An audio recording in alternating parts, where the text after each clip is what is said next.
Oh, man is right. Being in this studio, being back at Ground Zero. Yes. Wait, I think that's already taken. Is that Ground Zero? Yeah, that's already taken. Casa Back HT? here at Studio HT. It's like a warm blanket. Me coming here on Monday nights. It's a warm blanket is. in a cold, cold world. It's like home, you know. It's starting to get that homey feeling that you can only hope for in a studio. Pissed the couch right before we started. That's usually how you christen things, right? I got really, really comfortable. Do you remember that time down the shore?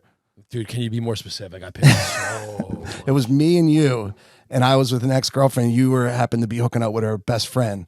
Yeah, so we were in Wildwood, I think. And me and you and those two were sleeping in a big bed. And like, I remember me and the girls were like, oh my God. And like, you drenched the whole thing. It was beautiful, man. It was awesome. Yeah. I'm not going to mention any names and who it was, but it was definitely me and you. We were the guys. Dude, there was a stretch. There was a stretch of 5 years, at least 3 or 4. Where I'd piss the bed Friday and Saturday night. What is it an amount thing? Because I pissed maybe once in my 21st birthday, and I remember doing 21 shots, but that was it. And I have a lot of problems, but that one I don't have. Dude, to this day, my bladder, like I can go from not having to piss at all to I feel like I had to piss to like this is an emergency within like 2 minutes. Wow. Still, I think at that point, the Adderall was still new to me. Yeah. And the euphoria of the Adderall and partying, I would probably drink 30 beers throughout the course of the night. That's what to the point where when I fell asleep, I would sleep so deeply that it wasn't a light sleep. Yeah, because you were so fucking. A couple doctors for this. Yeah, you were so fucking tired. Yes, dude. Yeah. The way they explained it to me, like my brain was just so unconscious that the signal of dude, get up, you have to take a leak. Yeah, just you sleep through that. Yeah, I would piss up to like my nipples sometimes, dude. Whoa, that's impressive. On my 21st, I remember. Builder. Yeah, it's a man of strong character. I peed the bed as a child till about 8 or 9 or something like that, and then didn't. But I remember as a child, I was a bedwetter. And then my 21st, I remember my pants were like kind of by my ankles and I had boots on and I couldn't take the boots off, but everything was drenched. The shirt, my pants, and my boots were drenched. It's wild. And tumbling. It's tumbling.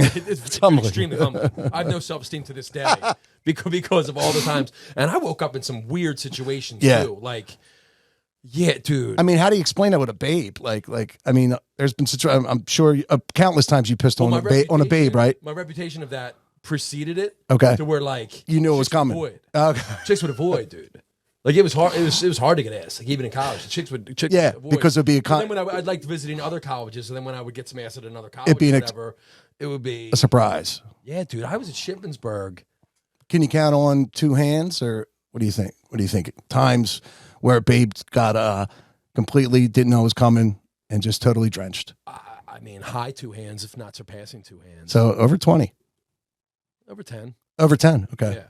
Oh yeah. I would say so. How do you explain it? Like, what's the morning conversation? I've had situations where I wake up and the girl's already gone. And good. I've been in like their house and it's happened, and they're already gone. They found another room. Yeah. And I just leave a note like I'm just so sorry. Oh, really? You're kind enough to do that? Yeah. I think you're a good guy. Yeah, like that. Yeah. Good guy. Yeah. Just, it's a shitty situation. It's a shitty situation. Yeah. You're not a bad guy. I mean, exactly. It's something happened, and but I'm not going to get that second date. No, it's over from that point on. Yeah. It's over. But it's just cool that you would take ownership. You're not blaming her, dude. You want to talk anxiety? Like. And I almost said for weeks after, but sure enough, hours. Friday night, you're ready to go out again, and I mean, what a struggling time that was. Yeah, man.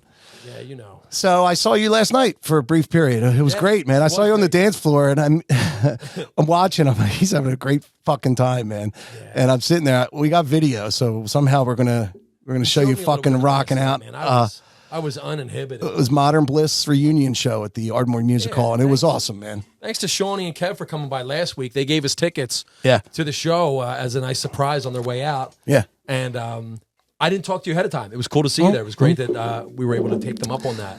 It was, and it was a good night out. And I liked the fact that it was on a Sunday, like a standalone night like that, because cool. I feel like on a reunion show where it's just something special and you have a lot of time to plan for it.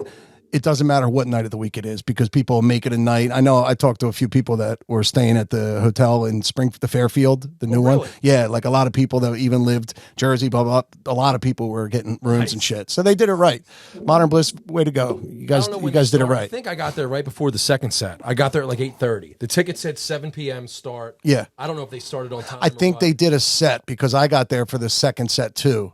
And I thought I heard Shawnee saying something like, "Oh, we're back," or something. You guys are still here, Mike said. Yeah, something like that. Dude, it was fucking fantastic. It was cool. Good room. So much fun. I was so like proud of them. Yeah. Like there was like an energy in the room. Yeah.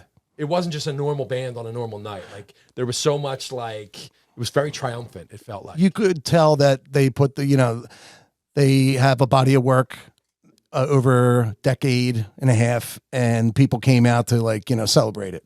It reminded me a lot of our Thug Folk reunion at Maggie O'Neill's. Yeah. Like people came from the beginning and they did it right. They did it absolutely right. A lot of faces there. The crowd from Barnaby's was there. There was a lot of people from other bands there. I saw some cover band. Big family contingent there from out of state. Yeah, I saw some guys from Split Decision, Gypsy Wisdom. I talked to Mike. We're gonna have Mike and Courtney on in the future too. Yeah, that's good. Yeah, I talked to him for. I saw that. He's a good performer, and we were talking a bit about the pod, and I'm like, absolutely, man. Nice. Yeah, shout out those guys on. Yeah, friends. The sound's good there. Every time I'm there, I think about Brownie's 23 East and the stage. The stage is completely different. Yeah. Fish played there. Really? Yes. When? I want to say 90s or I want to say late 80s. Really early 90s, like 91 maybe. I don't know. HT, could you look that up? I saw Steve Earle there relatively recent, like 5-6 years ago. Steve Earle's a major outlaw country star. Yeah. He was there when it was Ardmore Music Hall. I went with my Uncle Reds, my dad, and a few bitches. Ardmore Music Hall rules. Yeah, it was really cool. I've been lucky enough to play on that stage a few times. The Ardmore stage or the Brownie stage? I played the Brownie stage once as a solo guy for a benefit. Once with Thug Folk, unless we played it more. We played it a couple times. Okay. Yeah, we did a couple times. And then Ardmore Music Hall, I played as a member of Next Wednesday. I was at that show. We did it a couple times. I played 2 or 3 times as part of that Bob Dylan birthday festival that Ken Queer that you do you do that every year. Yeah, that's coming up too. When you guys confirmed to be on that, but that's usually in the next April or so, May-ish. Early May. I remember when you Next Wednesday played there, and I was off to the side, like hoping you called me up, but you didn't. Yeah, but you didn't. And you guys covered U2 Stuck in a Moment, and it was a highlight for me. Like it was really, the band was swinging, and it was hot. Yeah, that was the end because it's not your typical cover song. And we were talking to the McElwees about that, how like it's cool when you see a band that doesn't do the standard cover songs, like Jack and Diane and Shout and all that. Great songs, they're great for a reason, but it's cool to hear something like a deep cut from you too. Oh, you want to talk about song selection? You know the band Fat Mez, right? So if you're listening, the new band they're in town. They're young guys. Yeah. They're unbelievable, like pro level musicians, singers, awesome. So Saturday, or like Sunday morning, I woke up early. I'm up early, and you jog. You jog, on my hands. I wake up early, and one of the first things that pops up, somebody on the Fat Mez community page has a post. And quick math, you can see it's like 4 hours. So it's 2 a.m. they post. So someone's fucked up because it was Saturday. It was like the Aaron Express Day or whatever. Yeah. And the post was outrageous. It was angry. It was, you guys are getting too big for your britches. What? Don't forget the fans that brought you to this point. Seems like that you didn't enjoy playing the FOP Saturday night. Let me tell you, nobody, all caps, nobody wants to hear you end the night with a 17-minute guitar riff. I told all my friends about you, and they were staring at me like, what are these guys even playing? It was embarrassing. Don't forget where you came from. As fast as you got big, you'll fall even faster. Whatever. It was so angry. If this person gets fucking buried. Good. I was waiting for that. Yeah. In the band responds, he goes, all right, fair enough. Let me address each one of these. He goes, we didn't have the best time. You're right. Our first set ended early when someone turned on the radio before we began. That's fucking classic. We spent most of the night playing to a few dedicated fans while the rest of the room didn't. They ignored us. No one dancing. No one seeming into it. He goes, and the 17-minute guitar riff that you're referring to that we ended the night with is an Allman Brothers famous song called In Memory of Elizabeth Reed. We've been finishing gigs for that for years, and it's like an iconic song. Yeah. It kills it. Yeah, who the fuck does that guy... And there's like 200 comments just making fun. People are like, yo, I got an idea. You need to have this summer. It needs to be the Too Big for Our Britches summer tour. Summertime. Just destroy it. First off, they got themselves to where they are. Not this guy that's bitching to them about what song they ended and what kind of show they played. And I can't imagine their hard work. It is a great venue to begin with. Yeah, it must be like a hall. It's a hall. Yeah, it's not. But to come at a band like that because you think I mean, Fat Mez is the real deal. Fat Mez is unbelievable, like you said. But they're the next, like, I hate to say this, but they're like the LeComp is legends in this area. They're that level, and they're here to stay. Like they're that level and they're that good. Unless they outgrow the area, they're going to be the soundtrack to the summer for the next 30, 40 years. Sure. I'm interested. So good. I'm interested in, I don't know the answer to this, but if they do the originals, like they do. They just started writing and they just originals. Started. Okay. They have like 5. Yeah. Okay. But they're so good. In like a classic rock sense, kind of. Yeah. But like there's like Steely Dan influence. I mean, these kids are so good.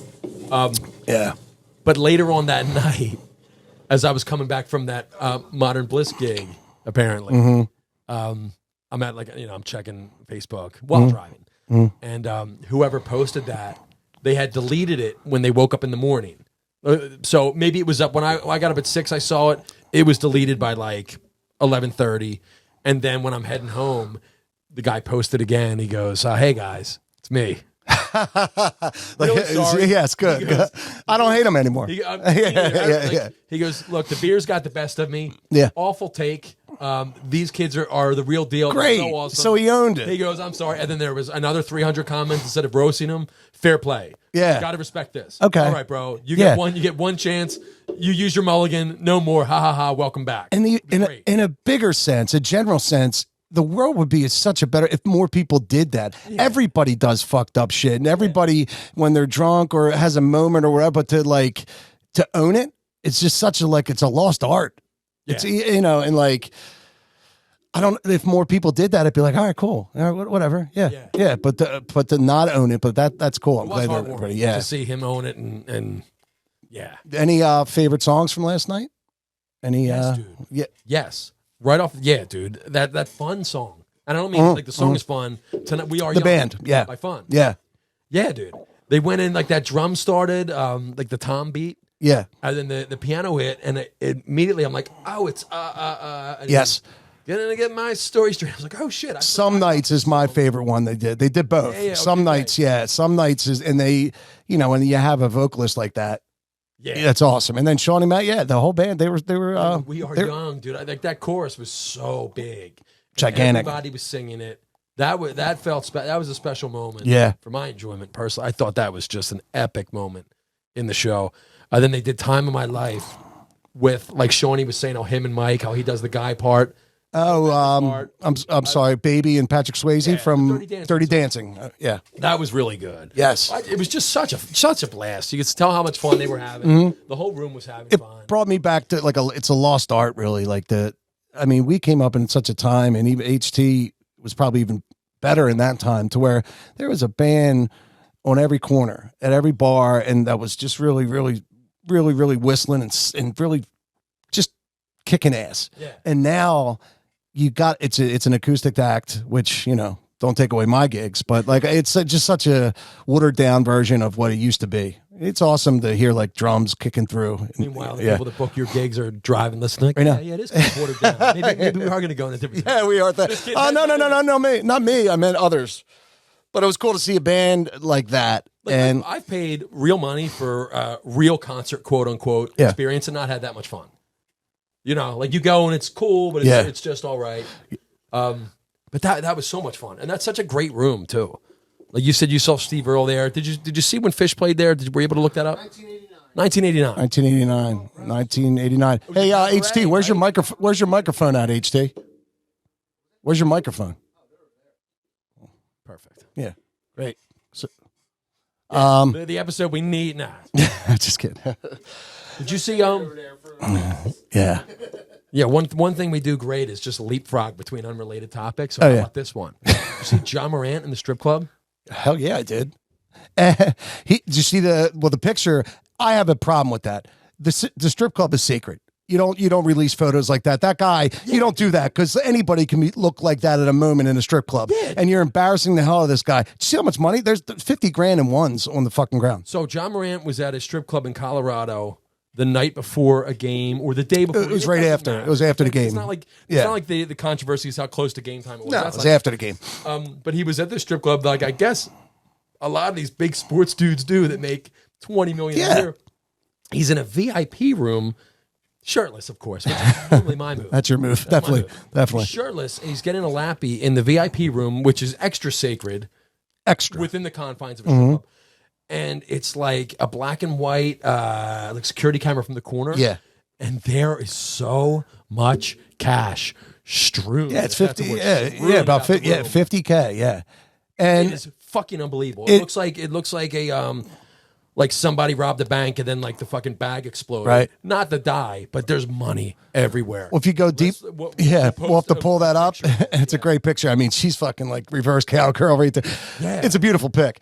But these athletes like James Harden here and Allen Iverson back when he played in Philadelphia, like this is it's a regular thing for them. And now he's getting suspended and all that. And the gun thing is what you should be. It's not. Yeah, it's the gun thing. I understand he went on Instagram Live for some reason, waving it around. Yeah, like from the strip club. Yeah, and he brandished a gun on Instagram Live. You're an idiot. And he grew up. If you know a little bit about his backstory, he didn't live in the ghetto. Like he didn't live in like some public. He didn't come up like that. He had a mother and a father that like he had a good life. But they said as soon as he made it to the NBA, he has worked so hard to shed that image and be down and like to have this image. So now he's hanging out with Bloods and shit and gangsters in Memphis because he wants that. And everyone's kind of commenting like, yo, dude, once you make 200 million, fuck all that. Like you made it. Like it's time to turn into a geek. Like be a nerd. Because guess what? You made 200 million. That's the whole goal. You don't go back to that. So now he's in rehab. Right after he put himself in rehab, because apparently, he's drinking and drugging a little more than he should be. A week before this whole incident, the center on the team, the white guy from Australia, I forget his name, but he had a team meeting, basically a team meeting, but calling him out like, yo, stop with the strip clubs. I'm like, yeah, they're great. They're in second place in the West. Like they have a real good shot at going far this year.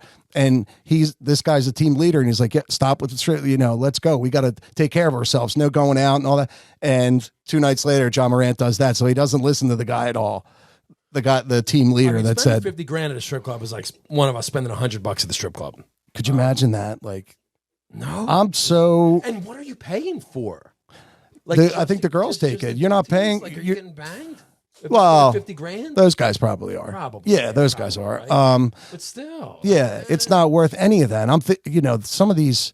Like Harden's like always a risk to like switch teams because there's better strip clubs in like Miami. That's actually happening right now. There's reports coming out in the last couple of weeks. He's going back to Houston.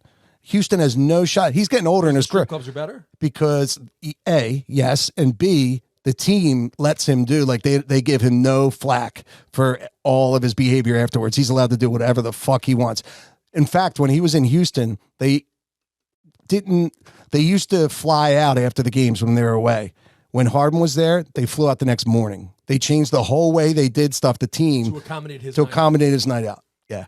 Holy shit. And he wants to go back to Houston, and a lot of players on the Sixers like, yeah, he's going back because he wants, instead of ending his career, with a chance to be on a team to win a championship, he wants to go back to where you have no shot just so he can fucking own the city. Such a weird flex, too. I know. Wouldn't you think it'd be cool? You're a strip club guy? We've all been. I've been. Yeah. We touched on this before. It's like I don't know how to act. Exactly. And I always felt a little nervous, even though they're there working and they're the type of, but like we all have that buddy that's super comfortable there, smacking their ass, putting their money in the G-string. I'll bend it, like the dude who like the strippers come to him. Yes. Because like they like just love the look. Yeah. And then, but they're also very confident and like they're flirting with them back. Like me, every time I'm kind of looking like it's a nervous situation to me. I'll give them their like $1 and whatever. I'm like, all right, like, okay, go. Yeah. I don't feel like I can smack their ass like that. I don't feel like I'm not that kind of man. The occasional wild night out, like if it starts to spiral and somebody's mentioning it, it's been a long time. It's been a long time. You know, yeah. Yeah. It's not like, yo, I know, we'll start here, and maybe we'll hit the strip club later. Like, Yeah. It's not that. It hasn't been a thing for me. Like I remember my 20s, we used to kind of go to Oasis down on the Auto Mall, Essington Ave. Yeah, dude. And we used to go there on Sunday nights with like a little crew of us. And we did it for a little while. And then after that, I haven't been with the one in over 10 years, 15 years. We used to go on like Sunday afternoons and my dad would meet us. My man. Do you remember the time we gave the DJ our Thug Folks? You told me about this. I wasn't there, but you told me. Danced on stage to Home from Splendid Mistake. Thug Folks Home. Like country. It's like, it's upbeat. Yeah. But it's not like a fucking drop that ass type song. No, it's just got it's a two-step kind of like. Yeah. So yeah, she would dance. She was dancing to that. Yeah. I remember you telling me that when that happened. I'm like, holy shit! Oh man. Yeah, well, now you like after you tip them, they're relentless. They come again. It's like, whoa! Like I had $40 to tip, and the rest I'm spending. I threw a handful of change up on stage, which is a big no. That's a bad move, dude. At show and tell. Well, we weren't even 18. I think we were 17 there anyway. Did they take you out? They didn't know. I mean, the bouncers they know immediately, like it was like Secret Service protecting a president immediately. Yeah, and it was a big dude. Who the fuck was that? Yeah, well, a lot of the strip clubs, no pun intended. a lot of the strip clubs in Philly are pagan and ran. So they're owned by like biker gangs. So I don't know if you know, but at the Oasis like 5-10 years ago, there was a murder out there. One guy, that was pagan connected. So it's like biker. A lot of like fucking meth and biker shit goes on in those places. That's always a nice little variable to throw in the strip club equation.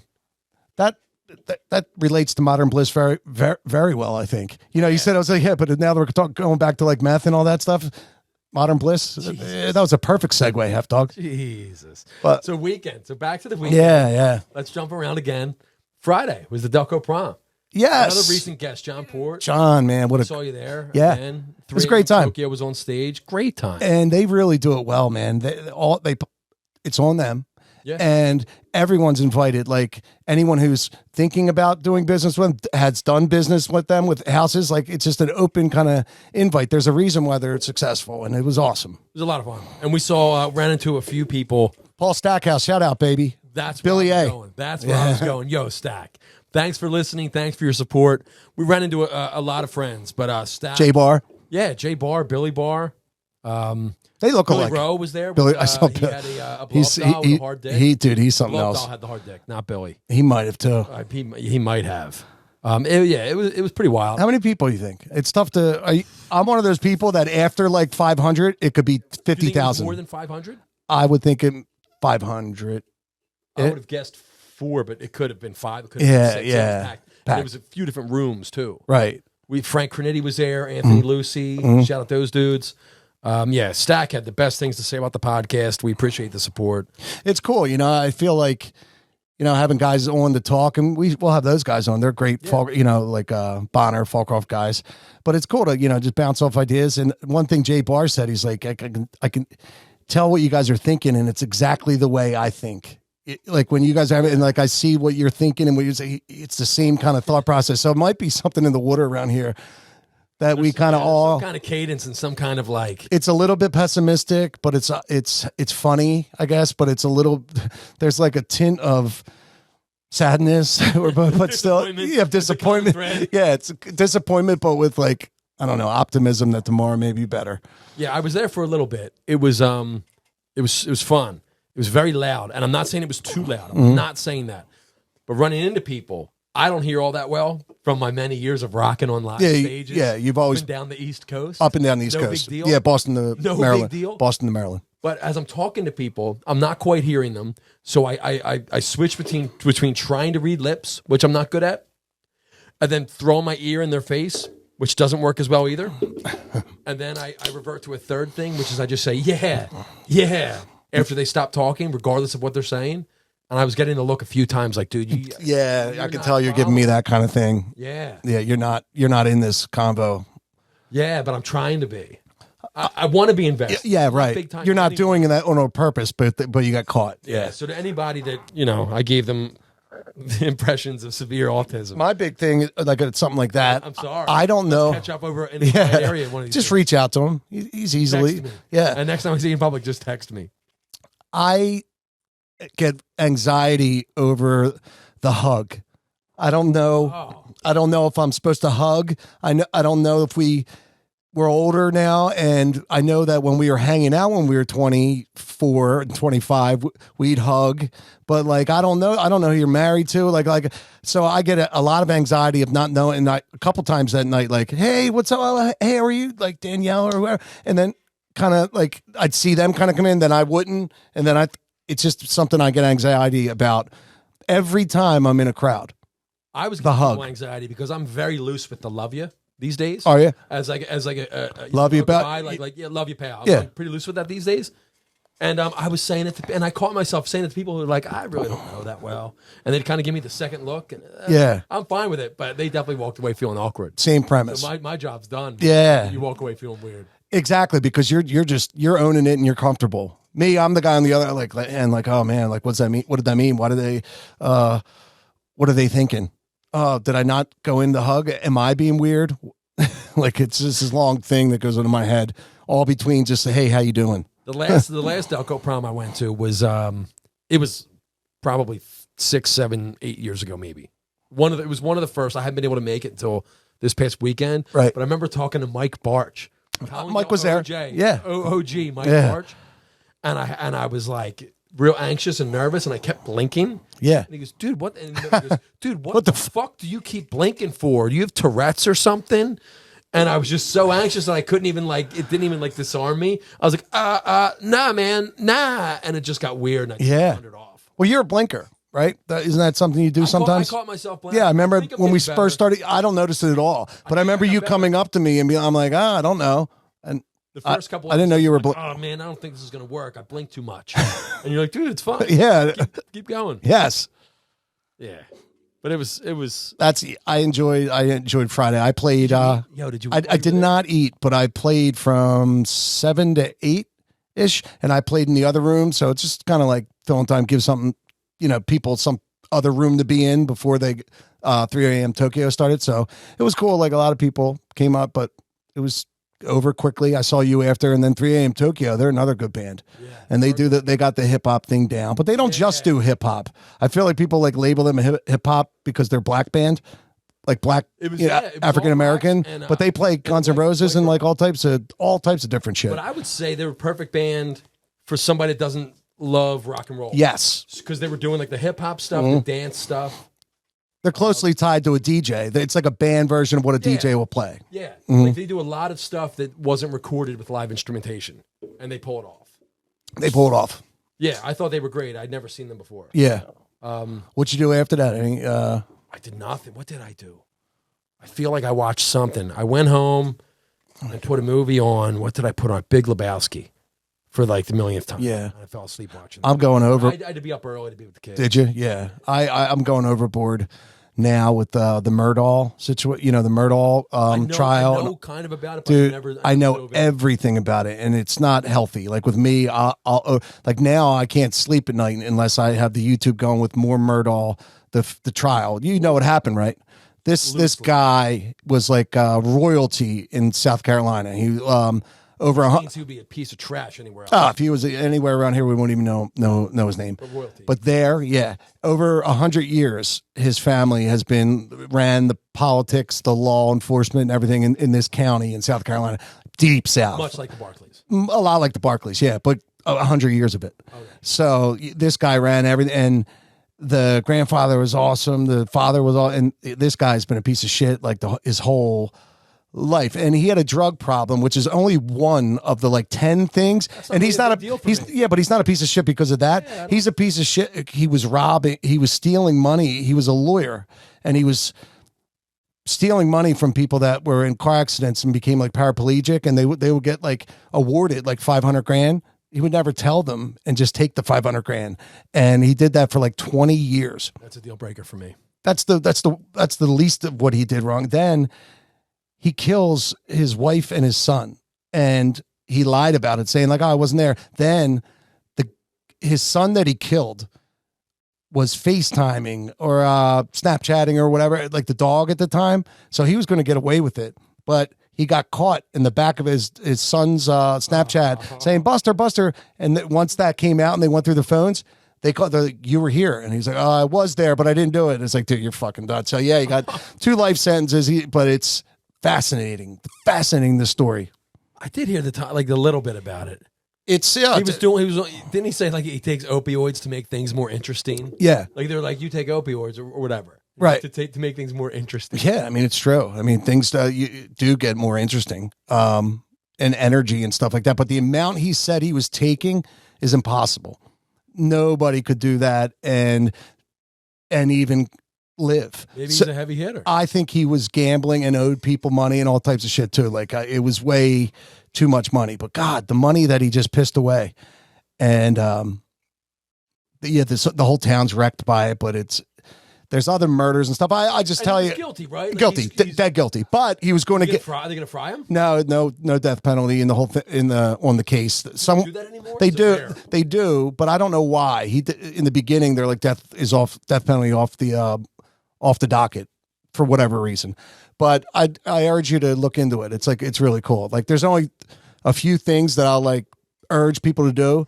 Breaking Bad, been there. The Wire. Okay. I'll urge you to revisit that. The Sopranos, obviously. I will put but Breaking Bad. Like when I hear people haven't seen that, I'm like, what are you? It's the most fascinating piece of television I've ever seen. Murdaugh. This trial's up there with that, man. There's so many twists and turns. I'm excited for you to YouTube it later. It's YouTube or Netflix? Anything, yeah. There's a couple Netflix, tons of shit, yeah. So that's what I'm kind of getting, with my free time now, and I wish it would just stop because I know the answers. Did I mention I was watching? I forget what we talk about week to week. Did I mention I was watching Outer Banks? I came across that. I did mention that. I don't know if we were talking. Maybe about HD, not me. Streets or behind the mic. Yeah. I'm a couple episodes into that yet. I tried to get into Yellowstone. I'm about a season into that. I'm waiting for that because people swear by that, and I'm waiting for it to kind of kick in the gear, and it hasn't yet for me. See, that's brutal. Like when you know it's good, like even Breaking Bad takes a few episodes. So you have to do that initial investment. You have to. But that initial investment's asking a lot. Yeah, it might take 3 hours for it to get cooking. Right. But I tell people, I'm like, oh man, once you get to that end of season 1, I watched Breaking Bad in 11 days.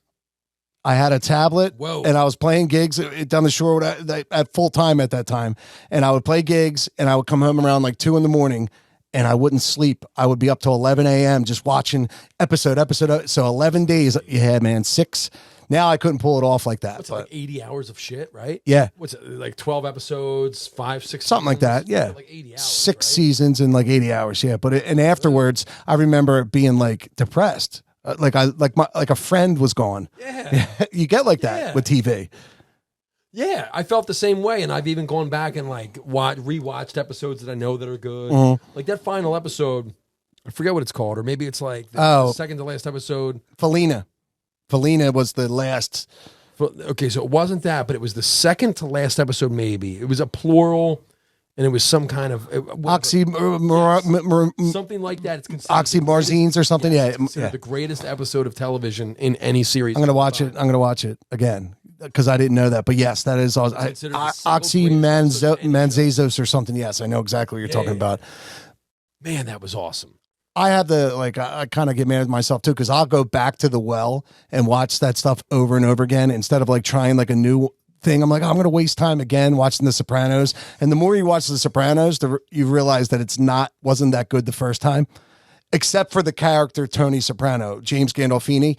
He was unbelievable and carries the whole thing. But when you look at the first season, which I'm doing again, I'm like, wow, this is very poor acting. Steve Van Zandt, he good in it or just? He was just Steve Van Zandt. He's not even acting, right? No, he's just he's such a wild character to begin with, but he's not good. I love the way this guy dresses to this day. Oh my god! I'll send you a photo, HT, to superimpose. But like, speaking of which, I'm going to Bruce Springsteen this summer. Really? Yeah. Very excited. It's coming up soon, right? There's something, but then again in August. All right. So there's a comeback. He's gonna be Wells Fargo in like a week. Yeah. Mm-hmm. But I'm going in August. But I'm looking forward to that. But I heard Steven Van Zandt, little Steven, lost weight.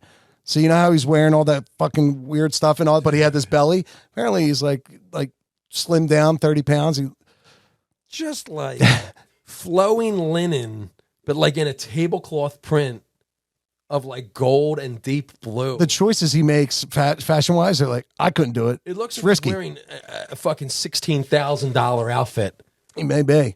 And he probably is. Yeah, maybe. He looks like a fucking alien what he's wearing, but it's so. What do you think of his guitar chops? I've always been a little what he's known for, and I read an article about it, is the bend down, like being in a bend on a solo, and on the bend down, like bam, bam, bam, bam, bam, bam, bam, like the post bend. Yeah, that's his style. Yes, that's his style to come back. That's what he does. I can't single out like anything on guitar that he does. I'd have to like hear like I know Bruce Springsteen is an unbelievable lead guitarist. Yeah. Very, very underrated. Underrated. He's capable of being the only guitarist in the band. Yeah. Like Kitty's Back, all that shit. That's him in the studio. But like when you ask me about Steven's guitar playing, it's not like I have a reference like, okay, this is what he sounds like. This is him in this song. Yeah. I'm not sure. I know that he came in and he wrote the horn section for 10th Avenue Freeze Out. That's like that was his big contribution. Yeah. Like you read all, which is beautiful, great contribution, man. I feel like every old story about like an old rock and roller is like, yeah, so like this guy Steven was just hanging around the studio while we were tracking, and he said, "Wait a minute, guys, I have an idea." And then he wrote the horn charts. Like, there's no security. Like, there's just a fucking dude in the corner that just is able to step up and have input. Yeah. Or like, there's so many of them. So we were tracking in Studio A, and Frampton was in C. Yeah. Over to say hello, and next thing I know, I'm playing this solo. Like everything's just so open and free. Yeah, back then. Now it's like that. You don't see that at all. But with Little Steven, I feel like I also read an article that said that he kind of took over for the character of the Clarence. So when Clarence passed, that was kind of like he's there more for that. The closest thing.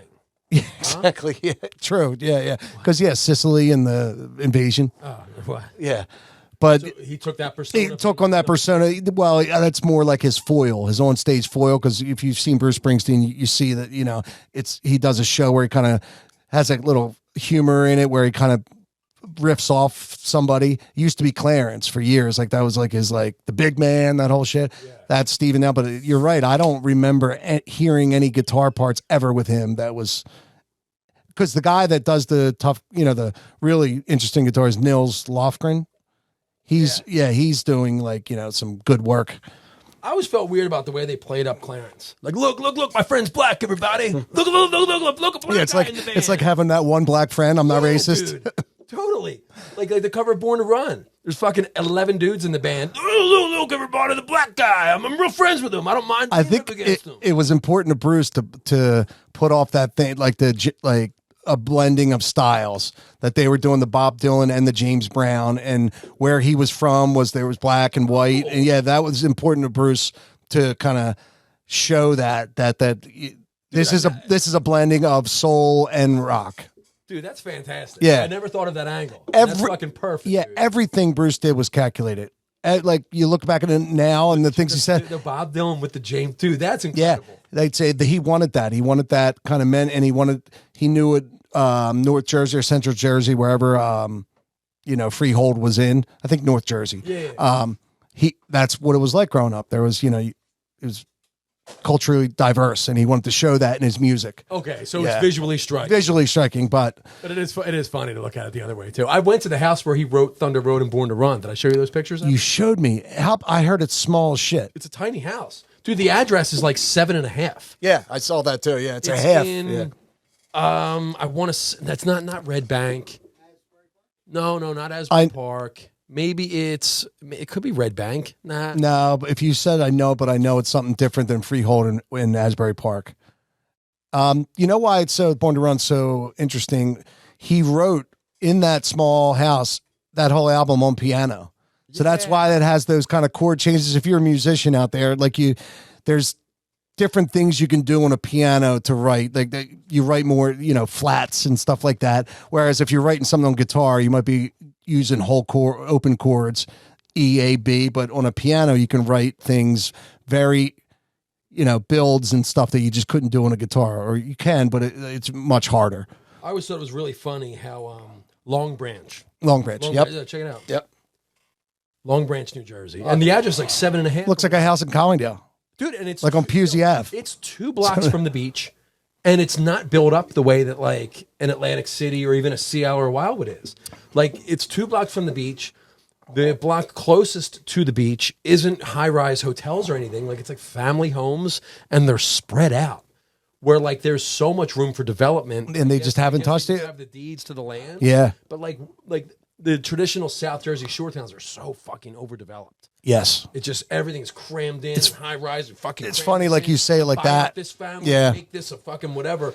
It's spread out where you're like, holy shit, like this is close to the ocean, but it's like nothing. What you're explaining kind of reminds me, if you coming into Summers Point, there's like an area like that too, where it's still kind of like shacky, and you wouldn't know that the beach is like a mile that way. But if that was in Wildwood or Sea Isle, they would have developed that shit already. But there's still a charm to that. Like, I mean, it's almost disappeared. The ocean is for everyone, or at least it should be. Mm.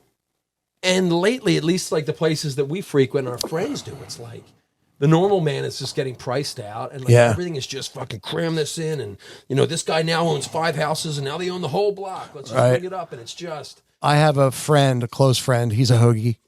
He's out there. He'll be listening. His father bought a house in Sea Isle in 1971 for $30,000. Whoa, it's over $1 million now. But for $30,000, man. Like, that's so manageable, dude. It's so manageable. Like, I guess, but I mean, 30 was a lot back then. But I mean, if you were working, you could scroll together 30 grand. But the way that inflation is, whatever, right? It was a lot. It was more than $30,000 now, but it was like still probably $120,000. Yeah. Like it was still like super manageable. Yeah. It would be so manageable today. Yeah, it's definitely not 30, but it's still like 120, and you can't even get a row home for that anymore. What's your favorite shore town? If you were to ever kind of have a place to retire to or something, what's your favorite shore town? Great question. Wildwood Crest. I went there as a kid. Yeah. And as much as I love our friends, and as much as I love the Hoagies out there, whatever, I feel like Sea Isle is just kind of, it's not much of a vacation. It's not jumping all the while. It's jumping all the while. Yeah, it is. But it's like, I don't know. Like, I feel like Wildwood Crest is a little bit slower, at least how I remember it. Yeah. And although it's always a nice treat when you run into a friend unexpectedly down the shore or whatever, like it happens every quarter of a block in Sea Isle. Yeah. Which is still nice. Right. But it's almost like not even like you're away. I call it McDade Boulevard with sand, or Westchester Pike with sand. Yeah, and again, like I love going to Sea Isle. I love to run into anyone listening down there. And you know what I'm talking about. But like I feel like Wildwood Crest is just kind of like read a book on the beach. It's beautiful. It's beautiful, and I'm actually my family is going to the Crest. I think we're getting it for like 3 weeks or like this summer, and people are just kind of coming and going. It's so close. That's the great part about living in Delaware County. What? Yeah, I'm in. Sure. No. My family and like the children. Dude. That's the family. The family originals. What playtime? Tom. But anyway, so Wildwood Crest. Did he just rip I think we're going to Outer Banks now. No, I'm sorry about that. Yeah. No, but I would say my favorite. I love Wildwood Crest, and I'm going to be there this summer. My favorite though, I have a soft spot for Atlantic City. I still love it. Like there's something about that. The ghosts of what used to be is a big thing why I love it. And then also the casinos and shit. Like I still love that nightlife kind of thing. It's not the salt air place where like I would think that maybe I would like North Wildwood the best. Do you like the mix of industry and ocean? Yes. Ooh. Yes, I like that. And I like, what used to be and how it's kind of like the history of it. And, that's where I think I like the best. But if I were going down for like the shore kind of experience, North Wildwood, I was always Sea Isle just because gigs and stuff were there and most of our friends. But as an adult, I feel like the most fun I've had in the last 5 years is going out North Wildwood. Yeah, I like North Wildwood. I feel like North Wildwood is like super, super northeast to the point where I almost feel like I don't Northeast belong. and South Philly. Shout out to Northeast, Yeah, whatever. Northeast and South Philly, I feel, and then Delco Sea Isle. Yeah. But yeah, South Philly, Northeast is very heavy in North Wildwood. Yeah, so I'm contradicting myself left and right. Like, I like a place where I don't know everybody. However, I feel out of place in North Wildwood because I don't know everybody. What do you want? Yeah. Make up your fucking mind, you fucking asshole. I've never felt comfortable in Avalon. I've had gigs. Yeah, I've had gigs there over the years. Time there. Yeah, I've vacationed. Yeah, you have with family. Right. But yeah, always kind of felt like an imposter. Right. For obvious reasons. I mean, the money is just unbelievable. Right. Got kids that have never worked and will never work, and the 18-year-old kids worth way more than I can imagine. Right out of the gate. I've done a few gigs there, and songs are songs, and they would but it would never be somewhere I felt. See how I feel like, McDade Boulevard with sand. You know what I mean? Yeah. But I didn't have that feeling there or in Stone Harbor. Wildwood I did, but Wildwood's so big. It seems like it's bigger than Sea Isle. So early 2000s Wildwood will always hold a special place. When we had like houses, Pine Street House and all that. Munchie's house. Yeah, Munchie's house. 30 of us living in the Terranoni house. Terranoni house. I remember bar backing at the Grand. Coming back home and then jumping in the ocean just as like the sun was kind of going down. Getting in the ocean for a swim real quick before it got plenty dark, like fully dark. Yeah. Turning back around towards the boardwalk and just kind of floating there for a minute. I think going back and get showered up for the night. That was the time. That was the time to remember. That might as well have been the 60s, dude, because it's so much long more built ago up now. It's so that doesn't like, that doesn't exist. Yeah, it's almost unattainable. Yeah, and I wonder, like, it doesn't seem like the kids are doing that shore thing at that young age anymore. Everyone just kind of goes to their parents' house. But then again, I don't know. I'm not that age. I feel like if you had a shore house, it's almost like if you have a shore house, it's why would you rent it out to a bunch of kids? Yeah, you're just going to drink because knowing what happened when we did the houses, like not me and you personally, but our friends, right? Like it'll just be destroyed. It's not worth the money. The money move is to sell it to somebody that can do it, and then like they'll just have their family down. Yeah, and not just constantly fuck it up. Yeah. Well, this summer, what do you got? You got anything planned for this summer, dude, other than going down to the Crest with me? Yeah. I'm gonna spend a few weeks down in the Crest with the Barclays. Other than that, I don't. But reach out to us at Hoagietimepodcast at Gmail. We might we're kicking around the idea of maybe linking up with some shore property owners, perhaps, and maybe doing a live pod. Maybe a live pod, because we were talking off camera. We were talking about how much fun the tailgate was, and we'd like to do something like that and kind of set up. And so, if anybody's got any, I'm going to be. This is cool. Mike Boyce, our friend Mike Boyce, has a shore house. Yeah, he got it last summer, and as a band, next Wednesday is going down in a couple weekends. A band weekend. You're going next Wednesday. Not next Wednesday, but I like the topic. Thank you. Next Wednesday is going next Saturday, I believe. Okay. But we're gonna bring we're gonna sit around and do beers and break out the guitars. You guys get mushrooms. I'll bring the mushrooms. Remember we did that? Man.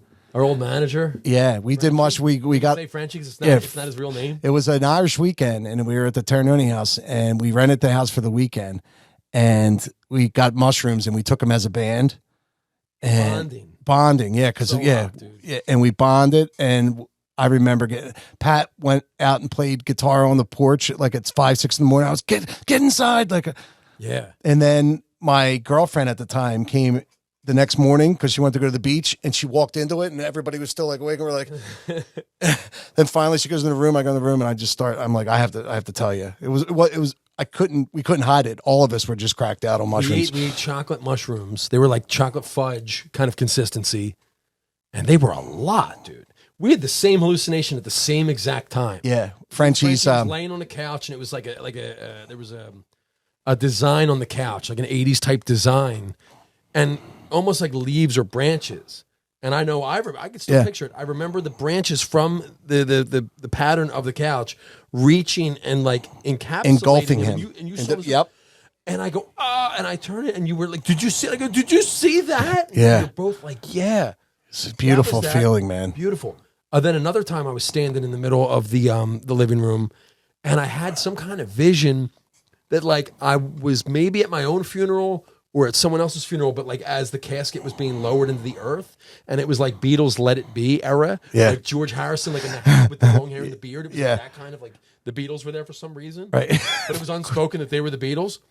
And I remember having the vision standing in the middle of the living room, and somehow my legs forgot that they were holding my body up. I saw that. I just saw you dive. Oh, you fished. I thought you just dove. My legs just stopped holding my body up, and I just fell for nothing. Not tripping. Not tripping over anything. Just tripping. Just literally tripping. Yeah.